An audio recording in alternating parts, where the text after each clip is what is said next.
Hello, once again a very good morning all of you. आज हम लोग complex number देखने जा रहे हैं। कॉम्प्लेक्स नंबर में ऑब्जेक्टिव क्वेश्चन देखेंगे। इसका ये पार्ट 2 है। ठीक है, चलिए देखते हैं। क्वेश्चन नंबर 12 क्या कहता है? इन विच क्वाड्रेंट 3 - 4 आयोटा लाइज।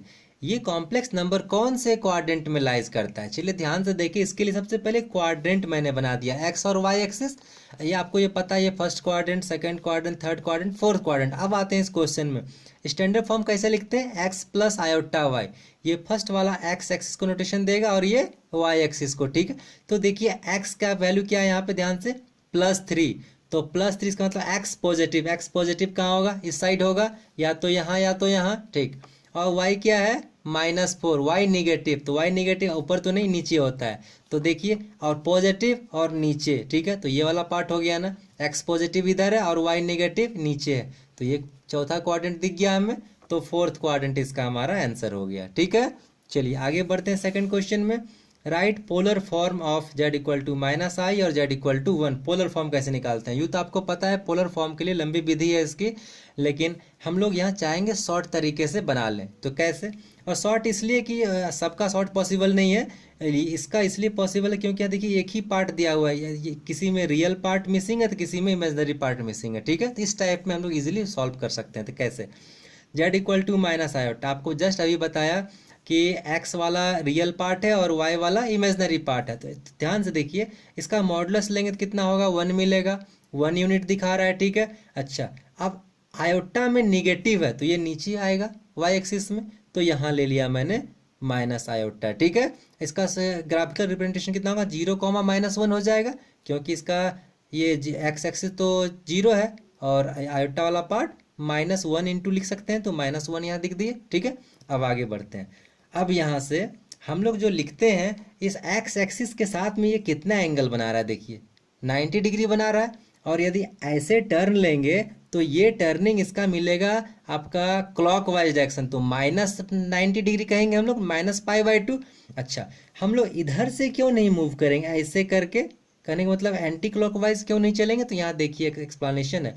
एम्पलीट्यूड जो होता है वो हमेशा ग्रेटर देन -π और लेस इक्वल पाई होता है एम्पलीट्यूड हमारा। ठीक है, ये इसलिए हम लोग ये क्या लेंगे, हमेशा ये आपका पाई से बड़ा नहीं ले सकते हम लोग ये। ठीक है, इसलिए इधर से नीचे मूव नहीं करेंगे। ठीक है, यहाँ तक आ सकते थे लेकिन इससे नीचे नहीं जा सकते, इसलिए हमने ये क्लॉकवाइज मूव कर लिया। ठीक है, चलिए आगे बढ़ते हैं। तो ये मिल चुका। हाँ, तो यहाँ से हमारा क्या, तो ये -π/2 दिखा, और r तो वैल्यू आप मॉडुलस z 1 ले चुके थे, तो r cos theta plus iota sine theta हो गया आपका। तो थीटा का वैल्यू -π/2, तो 1 cos -π/2 प्लस आयोटा साइन -π/2 हो गया सॉल्यूशन हमारा, पोलर फॉर्म। दूसरा क्वेश्चन में क्या है? z = 1 है गिवन, तो 1 को 1 + 0 आयोटा लिख सकते हैं। तो 1 तो ऑब्वियसली आपका यही होगा रियल एक्सिस में। ठीक है, यहाँ पे तो 1, 0 लिखेंगे, और ये तो 0 डिग्री एंगल ही बना रहा है, क्लियर है। तो मॉडुलस भी 1 और थीटा भी 0 डिग्री, तो 1 ये r cos theta plus iota sine theta, modulus 1 हो गया, r cos 0 plus iota sine 0 हो गया सॉल्यूशन आपका। चलिए आगे बढ़ते हैं।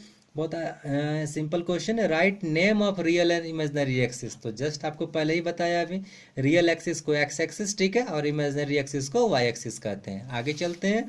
प्रिंसिपल आर्गूमेंट और एम्पलीट्यूड।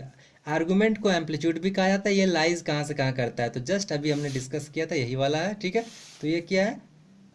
थीटा ग्रेटर देन -π और लेस इक्वल पाई, ये इसका रेंज है। ठीक है, यहीं तक लाइक करता है। आगे चलते हैं। Very important question, square root find करना है दिए हुए कॉम्प्लेक्स नंबर का। ये भी हमने पहले डिस्कस किया हुआ है, लेकिन यहाँ कुछ इजी फार्मूला के द्वारा कम समय में निकालने की कोशिश करेंगे। कैसे? चलिए देखते हैं, पहले फार्मूला को समझते हैं, बहुत इंपॉर्टेंट ईजी है। जैसे square root of modulus z, अब ये मॉडुलस z स्टैंडर्ड फॉर्म में होगा x + आयोटा y के फॉर्मेट में। तो बस सबसे पहले हमें देखना है इमेजनरी पार्ट वाले का साइन, वो ग्रेटर देन 0 है या लेस देन 0 है। दो ही पार्ट है, बाद बाकी सब इजी है आपके लिए। तो सबसे पहला काम प्लस माइनस लिख देने हैं। ठीक है, आगे बढ़ते हैं। सबसे अब यहाँ स्क्वायर रूट ले लेना है। ठीक है, और जो भी है उसका मॉडुलस लिख दिए प्लस रियल जेड। ठीक है, और डिवाइडिंग बाय 2, ये पूरा रहेगा हमारा रूट में। ठीक है, बस एक लिख दिए, उसके बाद कहीं सोचना नहीं है।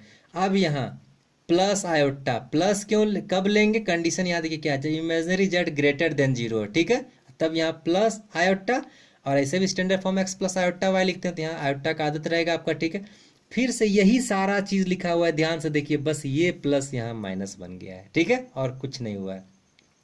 तो इसमें याद रखने में कोई समस्या नहीं आएगी आपको, ठीक है। अच्छा, दूसरा ये वाला, ठीक, देखिए यही चीज़ है यहाँ लिखा हुआ, यहाँ बस माइनस है ये वाले के जगह पे, ठीक है। और सेम इसका बस यहाँ ये माइनस है जो अपर पार्ट किया। बस एक आप याद रखिए, कोई भी दूसरा आपको एज ए गिफ्ट फ्री है, ठीक है, ऐसा समझ लीजिए। तो माइनस यहाँ कब यूज़ किया, जब imaginary Z less than zero होगा, और बाद बाकी तो सेम ही फार्मूला, इससे आप याद रख लीजिए। चलिए इस पर एक क्वेश्चन देखते हैं कैसा है। से अंडर रूट 7 - 24 आई कैसे सॉल्व करते हैं। तो देखिए सबसे पहले इमेजिनरी पार्ट का साइन देखिए, तो क्या है, माइनस लेस देन जीरो, कहने का मतलब सेकंड वाले पे जाएगा। चलिए आगे सॉल्व करते हैं। तो फॉर्मूला मैं नहीं लिख रहा हूँ, डायरेक्ट कर रहा हूँ। तो अंडर रूट बड़ा सा ले लिया मैंने, ठीक है। उसके बाद क्या करते हैं, पहले मॉडुलस जेड। तो मॉडुलस जेड आपको निकालने आता है, आप स्क्वायर रूट लेते हो, और रियल पार्ट का स्क्वायर प्लस इमेजिनरी पार्ट का स्क्वायर। तो चलिए स्क्वायर रूट ले लिए, 7 का स्क्वायर कितना हो गया 49, और 24 का स्क्वायर माइनस 24 का स्क्वायर 576, ठीक है। उसके बाद क्या करते हैं, रियल जेड लिखते हैं, रियल जेड 7 हो गया प्लस में, और ये डिवाइड 2 कर दिया, हो गया काम। अच्छा, अब यहाँ पे चूंकि लेस देन जीरो वाला केस है तो माइनस आयोटा, और अब फिर बोले थे कि यही सारा चीज़ फिर यहाँ भी आ रहा है, बस एक माइनस साइन यहाँ लग रहा है। तो अब यहाँ फिर से इसको क्यों लिखेंगे हम लोग, तो इसका कैलकुलेशन बड़ा आसान है, इसी को करके यहाँ कॉपी पेस्ट कर देंगे। तो देखिए, तो 49 + 576 625 होता है, और उसका रूट 25 होता है, तो सीधे 25 यहाँ लिखे हम लोग, ठीक है। और माइनस यहाँ +7 है तो यहाँ -7 कर दिए, और बाई 2। चलिए आगे बढ़ते हैं। अब यहाँ प्लस माइनस तो पहले से है बाई फार्मूला, आगे बढ़े। तो अब यहाँ ध्यान से देखिए, एक बार फिर से इसको यहाँ लिख दिए, चूँकि यहाँ तो इसका सिंप्लीफाई यहाँ ही मिल रहा है, ठीक है। तो 25 + 7/2 माइनस आयोटा, फिर से यही पार्ट रिपीट हो गया। आगे बढ़े यहाँ से, ये प्लस माइनस यहाँ लिखा गया, 25 × 7 = 32, और 32/2 16, और 16 का रूट 4, तो 4 लिखा गया।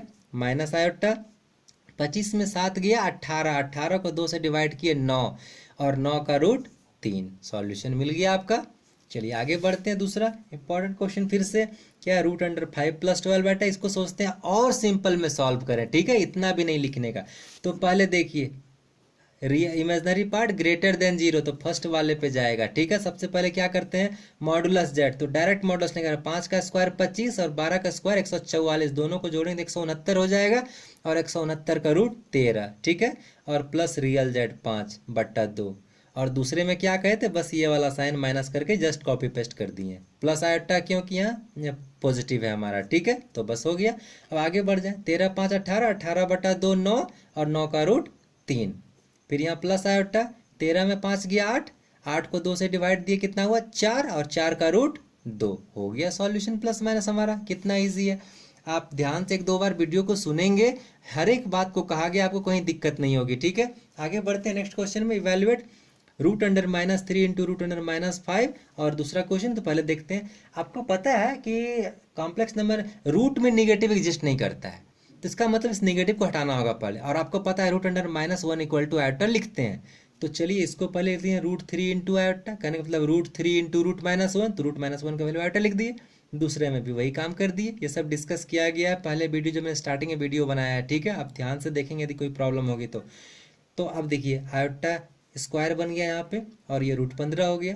आयोटा स्क्वायर का वैल्यू -1 जो आपको पता है, तो √-15 सॉल्यूशन हो गया। सेकंड में तो कुछ करना ही नहीं है, बस इसके लिए कितना हो गया, √7 आयोटा, और ये √3, तो √7 और √3 एक साथ आ गया, √21 और आयोटा आ गया, और इससे ज़्यादा सॉल्व नहीं होगा। ये बहुत अच्छा क्वेश्चन, 18 नंबर, वेरी इंपॉर्टेंट, ध्यान से देखिए। Direction of Z after multiplying by iota, और दूसरा माइनस आयोटा।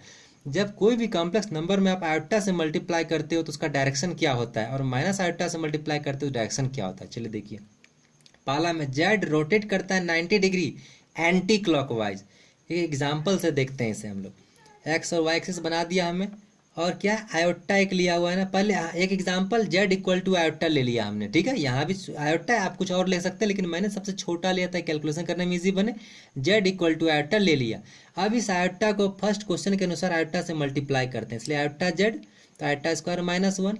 अच्छा देखिए, तो ये आयोटा था, -1 तो यहाँ आएगा। बताइए यहाँ से यहाँ कितना मूव कर रहा है एंगल, 90 डिग्री, और कैसा डायरेक्शन बन रहा है, एंटी क्लॉकवाइज। तो पहला का answer, Z rotate 90 degree anti clockwise, ठीक है। दूसरा क्वेश्चन माइनस आयोटा से मल्टीप्लाई कर रहे हैं। हमारा क्वेश्चन था, एग्जाम्पल था जेड इक्वल टू आयोटा। इसको जैसे ही आप माइनस आयोटा से मल्टीप्लाई करेंगे तो यहाँ माइनस आयोटा जेड हो गया, और यहाँ क्या हो जाएगा माइनस और ये आयोटा स्क्वायर का वैल्यू -1, तो दोनों मिलकर प्लस। अब इस ग्राफ पे आइए तो +1 तो यहाँ पे होता है। इस बार फिर 90 डिग्री बना रहा है, लेकिन रोटेशन कैसा हो रहा है, क्लॉकवाइज। तो देखिए यहाँ लिखे हैं जेड रोटेट 90 डिग्री क्लॉकवाइज।